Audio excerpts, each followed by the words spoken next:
माझ्याकडे जेवढी काही झाडं आहे ना, ही सगळे मी कटिंग्सनी ग्रो केलेली आहे. मला कधी माझ्या आयुष्यात वाटलं नव्हतं, की मी सुद्धा कधी गार्डनिंग करेल. आणि बघा आज माझ्याकडे थोडी ना थोडी किंवा ना किती छान अशी ही झाडं ग्रो झालेली आहे. आणि खरं सांगते हे सगळं कटिंग्सनी ग्रो केलेले आहे. बरं असो, थोडीफार गार्डनिंग वगैरे करून झाल्यानंतर घरातली जेवढी काही कामं होती ती मी पटापटा आवरून घेतली. महत्वाचं म्हणजे सकाळपासून मी एक पार्सलची वाट बघत होते आणि दुपारी ते मला रिसीव्ह झालं. आणि ते आहे हे क्लोथ ड्राईंग स्टँड. मला बऱ्याच दिवसापासून हे हवं होतं, पण काही ना काही प्रॉब्लेम असूनच जायचं. बरं असं हे मी Amazonवरून ऑर्डर केले आणि प्राइस याची मला कमीत कमी 1700 रुपयेपर्यंत बसलेलं आहे. क्वालिटी वाईज हे खरंच खूप छान होतं. बरं असं दुपारी याच्या कौतुकात गेली आणि संध्याकाळी मात्र फक्त जेवायला आम्ही दोघंच होतो. आणि आम्ही दोघं असल्यानंतर मग शॉर्टकट आणि हेल्दी काही बनवण्याचं मी चॉईस करत असते. तर संध्याकाळच्या जेवणामध्ये ना मी मस्तपैकी ना पास्ता बनवला होता.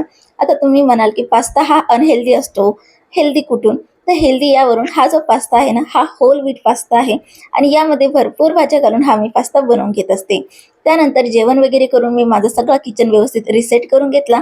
आता उद्या हेअर वॉश करायचं म्हणून आदल्या दिवशीच मी मस्त केसांची चंपी वगैरे करून नाईटचा जो काही स्किन केअर रुटीन आहे तो मी फॉलो करत असते. स्किन केअरमध्ये मी फक्त सिरम जे काही असेल ते, त्यानंतर मॉइश्चरायझर आणि लिप बाम, बस एवढंच काही जे काही माझं स्किन केअर आहे तेवढं करत असते.